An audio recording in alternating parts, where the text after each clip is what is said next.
Indian railway catering and tourism corporation লিমিটেডের উদ্যোগে ভারত গৌরব tourist ট্রেনে গৌরবময় গুজরাট যাত্রার সাথে স্ট্যাচু অফ ইউনিটি ভ্রমণ শীর্ষক এক ট্রাভেল প্যাকেজের ঘোষণা করা হল শুক্রবার। এদিন আগরতলা প্রেস ক্লাবে আয়োজিত সাংবাদিক সম্মেলনে এই বিষয়ে বিশদ তথ্য দেওয়া হয় সংবাদ মাধ্যমকে। সংস্থার তথ্যে জানানো হয়, আগামী 13 ডিসেম্বর এই ভ্রমণ যাত্রার সূচনা হবে। এই ভ্রমণ যাত্রার দর্শনীয় স্থানগুলি হবে ভাদোদরা, দ্বারকা, সোমনাথ এবং আহমেদাবাদ। এই চারটি স্থানে ভ্রমণকারীরা 12 রাত এবং 13 দিনের এই প্যাকেজের সুবিধা পাবেন। এর জন্য 3টি স্ট্যান্ডার্ডে প্যাকেজের মূল্য নির্ধারণ করা হয়েছে বলে সংবাদ মাধ্যমকে জানিয়েছেন আয়োজক সংস্থা কর্তৃপক্ষ।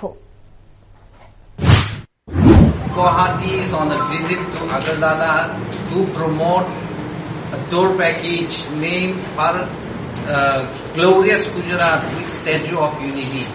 ये भारत गौरव टूरिस्ट ट्रेन कंसेप्ट में बेस करता है।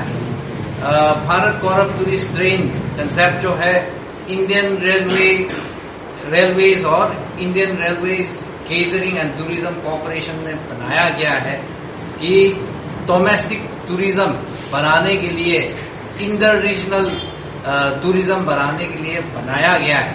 ये रेल फैसिलिटी यूज करके भारत का historic monuments, rich cultural heritage और सीनिक ब्यूटी को दिखाने के लिए तो बनाया गया है। तो we are here to promote this special tour package. In word, Bharat Gaurav tourist train has already come to Agartala.